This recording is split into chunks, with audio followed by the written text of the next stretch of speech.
This event is a chance for the EU to review its past performance and for the Commission chief to lay out a vision for doing things better in the future.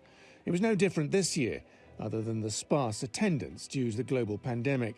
On that, Ursula von der Leyen admitted too many EU states had acted in self-interest at the start, but now... We brought more than 40 countries together to raise 16 billion euros to finance research on vaccines, on tests, on treatments for the whole world. And this is Europe's unmatched convening power we can be so proud of.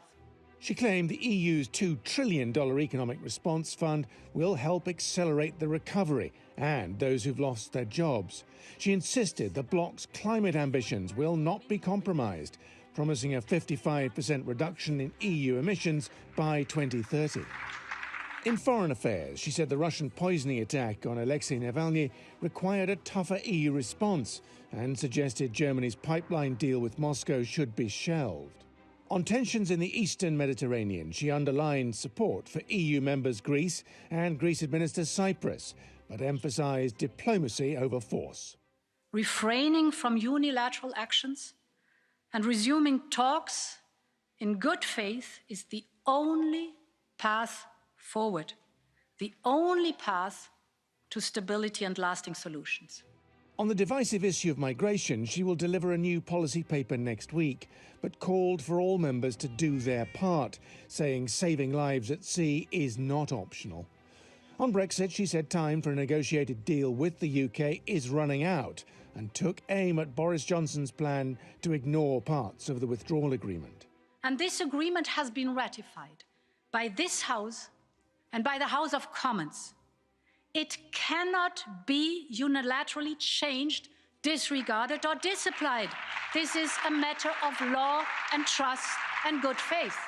Ursula von der Leyen admits the EU is fragile. Its citizens want security.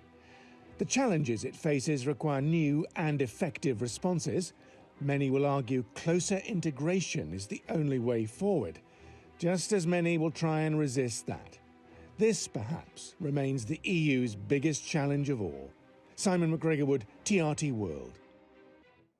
For more on this, Mario Holzner joins us now from Vienna. He's the Executive Director of the Vienna Institute for International Economic Studies. Welcome back to the program, Mario. Now, this was a wide-ranging speech, as we know, so let's just look at a couple of the main points. The climate crisis being one of the major issues that von der Leyen wants to tackle. Now, she reiterated her desire to cut emissions by at least 55% from 1990 levels, which is up from the earlier target of 40%. Of course, she needs EU members to come on board and achieve this. Do you think there is the appetite to carry something like this out, given the fact that the EU and the rest of the world is in an economic crisis? It's difficult, yeah. I think there is the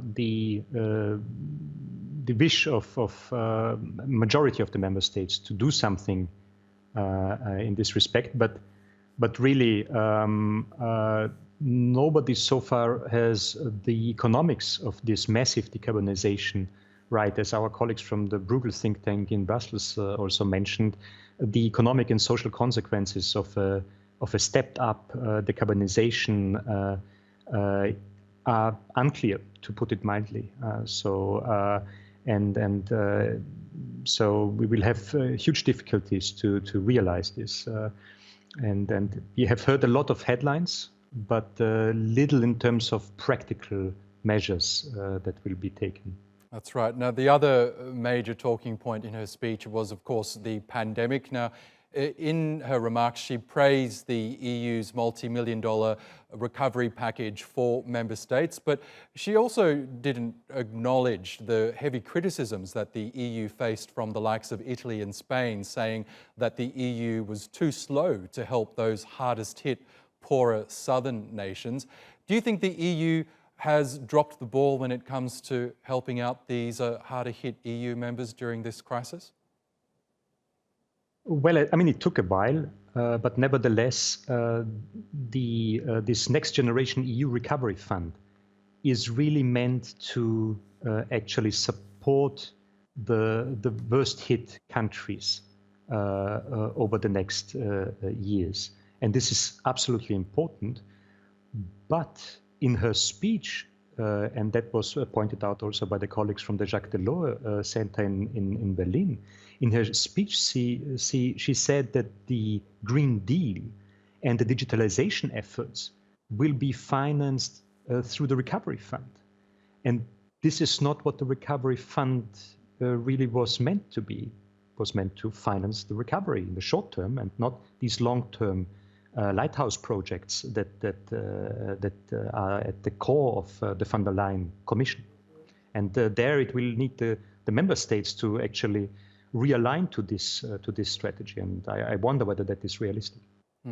Now, on the issue of Brexit, von der Leyen said that the withdrawal agreement the EU negotiated with the UK cannot be changed, and this comes after Boris Johnson's government basically threatened to undermine the agreement and possibly break international law. Do you believe we're in for a showdown between the UK and Brussels? Well, it looks like. I mean, Boris Johnson is really a gambler, and I think he also maybe really even doesn't care whether there is a hard Brexit or not. And he definitely will try to reach some sort of a better agreement by opening up this old box that one thought was already solved, and the whole Northern Ireland issue. Obviously, breaking such a treaty is a thing that also other nations like the United States, maybe under President Biden, will really not like at all, and also Japan and so on. So okay. Mario Holzner, we'll have to leave it there, but thank you again for joining us from Vienna. Thank you.